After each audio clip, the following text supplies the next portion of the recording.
August 5, 1972. At the Portsmouth Naval Shipyard, a vessel is quietly retired.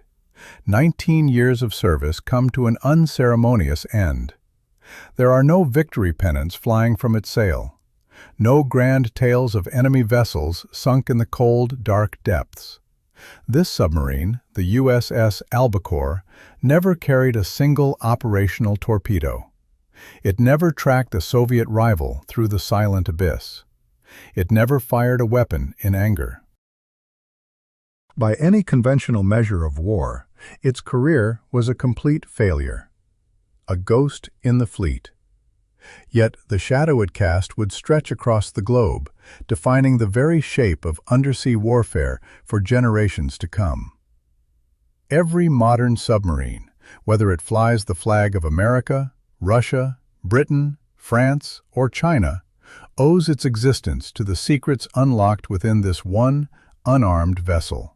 Its story begins not with a threat, but with a question.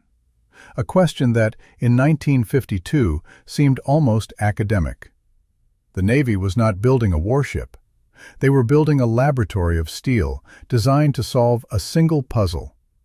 What is the perfect form for moving through water? For decades, the submarine was a surface ship that could, for a short time, dip beneath the waves. Its form reflected this compromise. A long, cylindrical hull, a flat deck, a sharp bow that sliced through surface chop. But submerged, this design was a lumbering beast. It fought the water, creating immense drag, bleeding speed and energy. It was a creature of two worlds, and a master of neither. Then, a new power source changed the equation entirely. Nuclear fission. Admiral Hyman Rickover's atomic reactor promised a future of near-limitless underwater endurance. The submarine would no longer be a temporary visitor to the deep. It would become its permanent, silent inhabitant. And for this new world, it needed a new body. Researchers at the David Taylor Model Basin, testing scale models in water tunnels, found a startling answer. The ideal shape was not a cylinder, it was a teardrop. A form perfected not by engineers, but by millions of years of evolution. The shape of a whale gliding through the ocean. A form of pure hydrodynamic efficiency. On August 5, 1953, the theory was given a name, USS Albacore. 204 feet long, with a beam of 27 feet, displacing 1,500 tons when submerged. Its sole purpose was to prove that this organic, teardrop shape could work at scale. It was a vessel built not to fight a war, but to rewrite its rules. The silent experiment that would give every future submarine its lethal speed and stealth, all without ever joining the battle itself. She carried no weapons, no torpedoes in their tubes, no missiles in their silos. Her purpose was not to hunt, but to teach. Inside her hull, where the machinery of war would normally reside, was a nervous system of pure information. A web of instrumentation, pressure sensors, and acoustic monitors. Strain gauges clung to her ribs, measuring the immense forces of the deep. Every square inch was dedicated to a single, profound question. How does a body move through water? This was the USS Albacore, and the first answer she provided would change the world. During her initial speed trials in the cold Atlantic waters of late 1953, the data began to flow. The engineers, watching their dials, could scarcely believe what they were seeing. Using only the modest power of her diesel-electric heart, Albacore sliced through the ocean at over 25 knots while submerged, a speed that defied the known laws of underwater travel. The fleet submarines of the Second World War, the victors of the great naval campaigns, struggled to reach 20 knots even on the surface, burning maximum fuel with engines screaming. Albacore was faster beneath the waves than most warships were upon them. She did it quietly, efficiently. The radical teardrop shape of her hull was not just a theory proven viable. It was a revelation, a transformation. The United States Navy moved with breathtaking speed. The performance data vanished behind a wall of classification. In design offices across the country, blueprints were redrawn. The Skipjack-class nuclear attack submarines, then in their infancy, were completely reimagined around Albacore's perfect hydrodynamic form. The George Washington-class ballistic missile submarines, the future guarantors of nuclear deterrence, adopted the same revolutionary profile. Every single AMPT had just rendered the most powerful submarine fleet on Earth utterly obsolete. It had defined the shape of everything to come. But her influence was a wave that could not be contained by national borders. Across the ocean, Soviet naval intelligence studied the first grainy photographs of Albacore on her sea trials. They were unimpressed. Senior Soviet naval architect Yuri Kormelitsyn, a man of immense prestige, penned a classified assessment. He dismissed the design as a hydrodynamically flawed gimmick, confidently predicting that Albacore's inevitable failure would only prove the superiority of conventional Soviet designs. Then the whispers began. Fragmentary intelligence trickling in from the North Atlantic. Confused reports from American naval exercises. Destroyer escorts, the hunters of the fleet, were losing sonar contact with a target that moved with impossible speed and silence. The acoustic signatures captured by listening posts matched no known submarine profile. Major American submarine programs were being suddenly and radically reorganized. By 1955, the whispers had become a roar of concern that reached the highest levels of the Kremlin.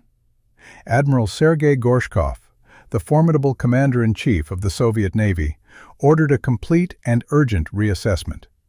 Soviet scientists, the best minds in the Union, were tasked with reviewing their own hydrodynamic theory against the troubling intelligence on Albacore's performance. They worked, they calculated, and they reached the conclusion that was not merely uncomfortable, it was shattering. Their own foundational understanding of submarine design had been catastrophically wrong. The teardrop hull was not a flawed experiment. It was superior in every single measurable way. Admiral Gorshkov now faced a strategic crisis of unimaginable proportions. The Soviet Union had invested billions of rubles, decades of industrial effort, and the bedrock of its naval prestige into submarine programs built upon a flawed idea. A single, unarmed American vessel, a floating laboratory, had just silently and decisively won the first battle of the underwater Cold War. And it did so without ever firing a shot. A foundation of flawed assumptions. Every boat under construction, in every shipyard, was obsolete before its hull ever touched the water. A ghost had slipped through the gates of naval doctrine, a shape that rendered decades of engineering irrelevant overnight. The Americans had built and tested a prototype, a single vessel that proved the concept worked. And with that, the entire underwater world changed. The response from the Soviet Union was not merely swift, it was a convulsion of desperate urgency. An order, absolute and immediate, went out to every submarine design bureau. Abandon conventional hulls. Develop the teardrop. Blueprints were torn, calculations discarded. The November-class nuclear attack submarines, the pride of the fleet, were redesigned mid-construction, their sleek, cigar-shaped bodies forcibly altered to mimic the new American profile. It was a disruptive, ruinously expensive admission of defeat. A single American research submarine had invalidated an entire superpower's naval strategy. Within 5 years of the USS Albacore's commissioning, the world's navies were locked in a frantic race to copy her design. The British Royal Navy adopted the teardrop hull for their new Valiant-class nuclear submarines. The French incorporated its fluid dynamics into their Rubis-class boats. Even nations with no history of submarine warfare studied the albacore's declassified data as they began their own programs. The shape had become the new dogma. What made the albacore so profoundly influential was not just its revolutionary form, it was its purpose. This was not a weapon of war, it was a weapon of knowledge. For 19 years, it served as a relentless, floating laboratory, undergoing a series of major refits, each one a deliberate push into increasingly radical territory. In 1956, she was fitted with contra-rotating propellers, two massive screws spinning in opposite directions on the same axis, a complex dance of engineering designed to cancel out engine torque and translate every watt of power into silent, efficient forward momentum. 5 years later, in 1961, her entire tail was reconfigured. The traditional cross-shaped control surfaces were replaced with an X configuration. These favor sharper turns and more stable depth control, while reducing the turbulent interference that could betray a submarine's presence. Then, in 1965, came the most audacious experiment. The albacore was fitted with a special polymer skin, a membrane designed to mimic the slickness of a living creature, to reduce the friction of the water itself by smoothing the chaotic turbulence in the boundary layer where steel meets sea. Each modification was tested with an exhaustive, scientific rigor. Speed trials at every power setting, maneuverability tests, executing precise, repeatable turns and depth changes. Acoustic measurements, charting the vessel's noise signature from every angle at every speed.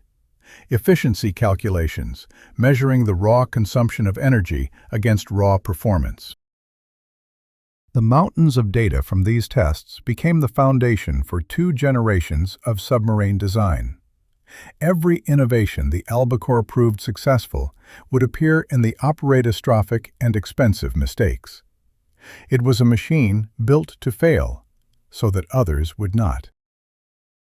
The men who served aboard albacore were pushing an experimental craft to the very edge of its limits. Senior Chief Petty Officer James Mitchell, who served aboard from 1954 to 1957, captured the essence of their mission. He described a vessel that was constantly being torn apart and reborn, a crew that hunted not for enemies, but for the laws of physics themselves. They were charting the future, one deep dive at a time, in a ship built on a single, powerful idea: that the most dangerous weapon is not the one you have, but the one you have not yet imagined. 8 times a day, the same speed trial, the same stretch of silent, empty ocean. Between each run, the world would stop for the turn of a single valve. ASS Albuquerque, a scientific metronome ticking away in the depths. The crew had a running joke. They were the only submarine in the entire United States Navy that posed no threat to an enemy. They carried no torpedoes, no missiles, no weapons of any kind. It was a good line, shared in the close confines of the mess hall. It was also completely wrong. They weren't hunting a single enemy boat. They were methodically dismantling the entire Soviet submarine fleet. They just weren't using explosives. They were using physics. The ripples of Albuquerque's passage through the water reached across the globe, crashing against the design bureaus of the Soviet Union. Intelligence reports brought back fragmented images, whispers of a revolution in naval architecture. The teardrop hull, a shape born from nature, perfected for speed and silence. Soviet designers, tasked with closing a suddenly terrifying gap, rushed to replicate it. But a hull is not just a shell. It is the heart of a complex, living machine. To change its shape was to rethink everything. Every internal system, every piece of machinery, every square foot of living space. Where do you place the ballast tanks in a vessel with no flat bottom? How do you route plumbing and wiring through a constantly curving pressure vessel? The answers did not come easily. The Soviet boats that emerged from this frantic reverse engineering were compromised from the start. Plagued by terrifying instability, haunted by a cacophony of internal noise that betrayed their position for miles, and crippled by constant mechanical failures. They were ghosts of a superior design. Meanwhile, American submarines, built upon the hard-won data from Albuquerque's endless trials, slipped through the oceans with an unnerving grace. They were faster. They were profoundly quieter. They were more capable in every measurable way. The technological chasm between the two superpowers was not just widening, it was deepening. As Commander Giuseppe Galliano, who helmed Albuquerque from 1956 to 1958, would later reflect, his vessel never hunted a single enemy. It never launched a weapon in anger. Yet its contribution to American naval superiority outstripped that of entire combat fleets. Every problem solved in the calm of a test run, every innovation validated miles from any hostile force, became the unshakable foundation for the operational submarines that shadowed Soviet movements across the globe. The Soviets were trying to copy a 5-year-old answer. The crew of the Albacore was busy formulating the questions for the next 20 years. This incredible leap was possible for one simple reason: the peaceful nature of its mission. A combat submarine, a hunter carrying nuclear-tipped missiles, cannot afford to take risks. Its existence is defined by operational readiness, by the certainty that every system will function when the moment comes. You do not test radical, unproven designs on a boat tasked with deterring global war. But Albacore was different. It had the one luxury no other frontline vessel possessed: the freedom to fail. It could push systems beyond their breaking point. It could test configurations that might collapse under pressure. It could explore the very edges of underwater performance, knowing that failure was not a catastrophe, but simply more data. It was in this safe harbor of experimentation that the future of naval warfare was being forged. By the time Albuquerque was finally decommissioned in 1972, its work was done. Its influence was no longer experimental.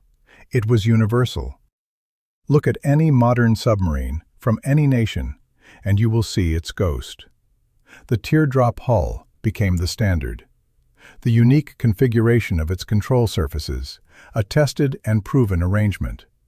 Its principles of propulsion efficiency and acoustic silencing became the bedrock of underwater stealth.